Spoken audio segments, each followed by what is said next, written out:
खबर आपको देंगे। इस्लामाबाद हाई कोर्ट से इमरान खान को बड़ा रिलीफ मिल गया। मुबैना बेटी को छुपाने के इल्जाम पर इमरान खान के खिलाफ दरखास्त खारिज कर दी गई है। क्या तफसीलात हैं, जानेंगे डॉन न्यूज़ के नुमाइंदे उमर मेहताब बर्नी से। उमर मेहताब बर्नी, बताइए इस हवाले से मजीद क्या तफसीलात हैं आपके पास?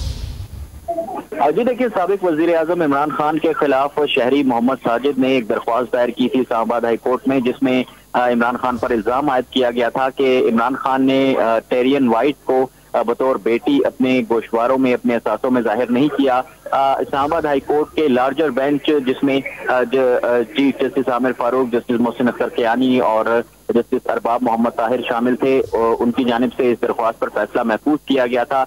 अभी उस मुकदमे का जो है detail verdict Islamabad high court की जानिब से जारी किया गया है और अदालत ने जो इमरान खान के खिलाफ ये नाअहली की दरख्वास्त थी, इसको मुस्तरद करार दिया है, इसको जो है वो खारिज कर दिया गया है। एक बड़ा रिलीफ जो है वो इमरान खान के हक में ये हमें देखने को मिला है कि इस्लामाबाद हाई कोर्ट ने इमरान खान की नाअहली की दरख्वास्त जो है वो खारिज कर दी है। जी, इस्लामाबाद हाई कोर्ट ने तहरीरी फैसला भी जारी कर दिया है। मुबैना बेटी को छुपाने के इल्जाम पर इमरान खान के खिलाफ दरखास्त खारिज कर दी गई है। तफसीलात बता रहे थे उमर मेहताब बर्नी, बहुत शुक्रिया आपका।